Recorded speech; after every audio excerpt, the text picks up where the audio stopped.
जय श्री सच्चिदानंद। दोस्तों कैसे हो? आई होप सभी लोग ठीक होंगे। और प्रतिमा पटेल चैनल में आपका स्वागत है। दोस्तों आज मैं बात करने वाली हूँ, लोग बहुत दूर की सोचते हैं।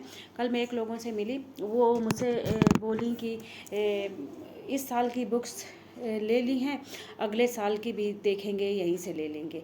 मतलब इतना दूर की सोचना अच्छी बात होती है, पर अब ये समय इन टॉपिक्स में इतना दूर की सोचने का समय नहीं है। तो हमने मतलब लाइफ को इतना ज़्यादा अपने माइंड से सोच रखा है, हमारा माइंड एकदम से ना पहले रीप्रोग्रामिंग करने लगता है कि हमें ऐसा करना है, हमें आगे चल के ऐसा करना है। ऐसा हम क्यों करते हैं? क्योंकि हमारा माइंड का काम है हमें प्रोटेक्ट करना। वो आगे से आगे हमें स्कीम बताता रहता है कि ऐसा करोगे ऐसा हो जाएगा तो तुम प्रोटेक्ट होगी। क्योंकि कहीं ना कहीं हमें ऐसा फंक्शन करना होता है कि हमें अपने आप को प्रोटेक्ट करना होता है हर सामाजिक स्थिति में, या हर तरह का आर्थिक या हर तरह की स्थिति में। तो वो अपना काम कर रहा है। तो पर कभी कभी हमें ना माइंड को थोड़ा सा साइड में रख के और हमें हर्ट की सुननी चाहिए। जैसे अब आने वाले टाइम का लोग बोलते रहते ना कि आने वाले टाइम पे ये होगा, आने वाले टाइम पे ऐसा युग परिवर्तन होगा, या हीलर्स के द्वारा आप सुनते हैं, चूजन वंस के बारे में सुनते हैं, आप हर चीज़ सुनते हैं। किसी को सुनने का ज़्यादा मन भी नहीं है। इंसान दोस्त अपना 9 से 5 ड्यूटी करता है, अपनी जीविका में आराम से मस्त है, उसको ज़्यादा फर्क नहीं पड़ता। मुझे लग रहा है कि ये लगभग 80% लोगों को, या हो सकता है 90% लोगों को फ़र्क नहीं पड़ता है। देखो, तो ये 1% चूजन वन हो गए, एक आधे % पहले से ही जो संत थे, योगीज थे, जो कुछ इक्का दुक्का जितने संत हैं वो सब संत नहीं है। मैं पहले बता दूं, जितने वहाँ बैठे हैं या जो बड़ी बड़ी गद्दियों में बैठे हैं, बड़े बड़े उनमें बैठे हैं, जो ये अखाड़ा वो अखाड़ा, ये सब नहीं है। देखो, तो ये सब संत नहीं हो सकते। तो ये जो सच्चे संत हैं वो होंगे, बाकी 2-4% और हो जाएंगे। तो इतना ही होंगे, और इससे ज़्यादा मुझे नहीं लगता। तो अब इतने में अब लोगों को विश्वास नहीं हो रहा। और ये जो चूजन वंस हैं या हीलर्स हैं, वो ऐसे नॉर्मल कपड़ों में आ जा रहे हैं, ऐसे हमारे गली मोहल्लों से निकल के आ जा रहे हैं। अब लोग कन्फ्यूज हैं, इनकी बात माने कैसे माने? ये तो हमारे साथ रहता था, अरे यार वो है, उसकी बात नहीं माना। यूनिवर्स ने देखो ऐसे लोगों को चुना है, उनकी वो बचपन से तैयारी चल रही थी। मुझे अब अपनी ज़िंदगी का समझ में आता है कि मैंने बचपन से देखो, जब मैंने होश भी नहीं संभाला था, मतलब मुझे बिल्कुल धुंधला सा याद है। मैं बहुत छोटी थी, 3-4 साल की हो रही होंगी, तब मेरी माँ की ऐसी तबीयत खराब थी। जब बच्चे को सबसे ज़्यादा 2 ही 3, मतलब इतना था कि धुंधला याद है, जब बच्चे को सबसे ज़्यादा माँ की ज़रूरत होती है, तब मेरी माँ को ऐसी कोई बीमारी थी, रात में आ करने लगती थी, तो मैं अपनी माँ से ही डर के भागती थी भाई बहनों के पास, और मतलब खूब रोती थी माँ को देख देख के। तो वो चीज़ें, ये सब बचपन के ट्रामाज हैं। और फिर बाद में फैमिली देखो, काफ़ी बड़े बड़े लोग गिने जाते थे। मेरे जो पेरेंट्स थे, मेरे दादाजी, ताऊ जी, और ये सब तो, पर घर की हालत ऐसी नहीं रहती थी कि खूब मतलब अच्छा हो। क्योंकि पहले के ज़माने में ना छोटा भाई होना एक बहुत बड़ा श्राप था। मैंने ये चीज़ अपने ख़ानदान में बहुत देखी, ये छोटा भाई होना बहुत बड़ा श्राप था। मैंने ज़िंदगी, तो यूनिवर्स ने हमको ना बचपन से बहुत सिखाया, और हर मामले में, मैं छोटी सी थी तब से मैंने खाना बनाना सीख लिया था।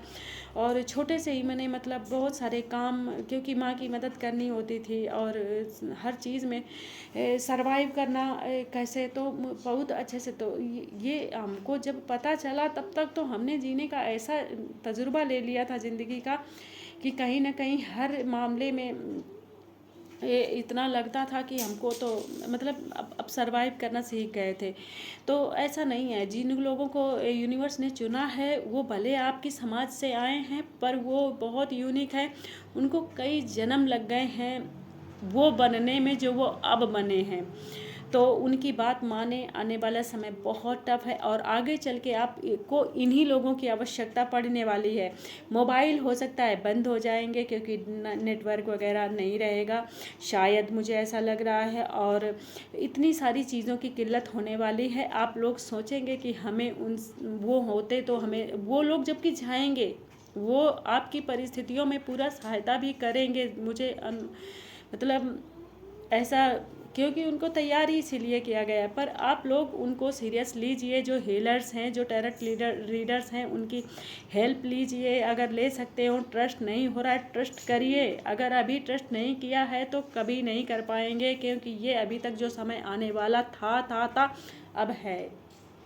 अब था में नहीं है, अब ये बिल्कुल आज आपने मोदी जी का वो लाइव आ रहा था कुछ, अब ये समझ लो कि हम उस दौराहे पे खड़े हैं जहाँ से सबसे हमारा मतलब ज़िंदगी में ऐसा दुख न सुना, न देखा, न जाना होगा।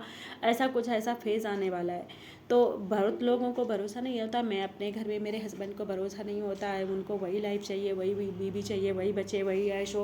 वो जबकि जब पहले बीवी बच्चे घूमने के लिए कहते थे तब उनके पास टाइम नहीं था। अब है तो अभी उनके पास टाइम नहीं है, उनको बस अपनी फैसिलिटी से मतलब है। ऐसे लोग नार्कोसिस्ट टाइप के, उनको क्या बोलना। तो आप लोगों को अगर लगता है, देखो परमात्मा ही हर चीज़ में सहायक होगा। अगर इस समय समर्पण कर दें तो हमारा कितने भी हम अधम हो, कितने भी पापी हो, कितने भी हमसे पाप हो रखे हों, समर्पण ही सब कुछ है। तो समर्पण हमें करना पड़ेगा। समर्पण ही सब कुछ है। समर्पण करिए, कुछ मांगिए नहीं परमात्मा से। बस जैसे है, कहीं पे पैसा इन्वेस्ट मत करिए। सबसे बड़ी बात, पैसा कहीं इन्वेस्ट मत करिए। जो भी है, जैसा भी हो, बस दाल रोटी खाते जाइए। बहुत ज़्यादा इस समय होटलों में जाके एंजॉय करने की ज़रूरत नहीं है। बस जो जैसा है, बस जीविका चलाइए, पैसा बचाइए, और पैसा ATM से लेके कुछ पैसा अपने पास रखिए, क्योंकि आने वाले टाइम पे हो सकता है ATM भी ना चले, या ATM पे कुछ भी हो सकता है ना। तो कुछ पैसा अपने पास रखो। मान लो बड़ा भूकंप आ गया, आप कहाँ ATM में ढूंढोगे? आपके पास कुछ पैसा तो होने चाहिए ना। तो पैसा कुछ पास में रखिए, कुछ ऐसे स्थान होने चाहिए। और एक पैसा एक ही जगह पर मत रखिए। थोड़ा थोड़ा पैसा कई जगहों पे ऐसा सीक्रेट तरीके से अपने अपने दिमाग से और मतलब रखिए। और अब ये बात जान लीजिए कि हमारा बुद्धि तत्व विकृत हो गया है, इसीलिए हम हमेशा स्वार्थ की सोचते हैं। स्वार्थ का ना सोच के सबके साथ में हिल मिल के रहें। यहाँ तक कि भाव, जब हम हैंड वॉश करें तो हमारा भाव ये ना हो कि हम जम्स, हमारे हाथों में जो जम्स हैं, जो बैक्टीरियाज हैं, जो जीव हैं, मैं तो ये कहूँगी जो जीव लगे हैं, छोटे हैं, तो क्या हुआ, वो भी सोल है, वो भी एक। तो किसी कारणवश, और मैं आपको ये बता दूं कि जो जिनको हम जीव कह देते हैं ना, कुत्ते बिल्ली, या फिर ये इनको कई बार बड़े बड़े संत कुत्ते बिल्ली बन के आते हैं, क्योंकि वो इस धरती का पाप बोझ इस कम करने के लिए वो इतनी तकलीफ़ सहते हैं। ये बात समझ लीजिए। गांव में अगर कुत्ते बिल्ली हैं तो उनको भोजन दीजिए, उनको उनका रिस्पेक्ट कीजिए। क्या पता कि कौन आया है। बिल्कुल ये जीव जगत ऐसा है कि मैं हाँ, हैंड वॉश का बोले, हैंड वॉश करिए, या मॉस्किटो किल लगाते हैं आप, तो ये भाव रखिए कि थोड़ी देर के लिए मॉस्किटो किल, वो जो होता है नहीं मॉर्टिन वगैरह, तो इतनी देर का लगे कि मच्छर बस भाग जाएं, वो मरे नहीं। और जैसे हैंड वॉश करते हैं तो इतना लें कि वो बस जीव धुल जाए, उसको ऐसे मरे नहीं। तुम्हारे अंदर का भाव ये नहीं होना चाहिए कि वो जीव मर जाए, ऐसा नहीं। हम और मन में ये भाव, हम अगर किसी को हार्म नहीं करेंगे, हम किसी को नुकसान नहीं करेंगे, तो प्रकृति हमें कभी नुकसान नहीं। वो जीव जंतु तुम्हारे ऊपर भले चिपके रहे, पर तुम्हें हार्म नहीं करेंगे, नुकसान नहीं करेंगे। यही प्रकृति का नियम होता है। हमने बहुत गलत किया है अपनी प्रकृति के साथ, इसीलिए प्रकृति हमारे साथ भी अब वही हमको लौटा रही है जो हमने उसको दिया है। तो मुझे ऐसा लग रहा है कि आप को समझ में आ गया होगा। और वीडियोस को लाइक शेयर सब्सक्राइब ज़रूर किया करें आप। ये बहुत आवश्यक है, ज़्यादा से ज़्यादा लोगों के तक पहुंचना। तो थैंक्स फॉर वॉचिंग। और भक्ति से जुड़िए, क्योंकि उससे ज़्यादा इम्पोर्टेंट अब कुछ नहीं। Thank you.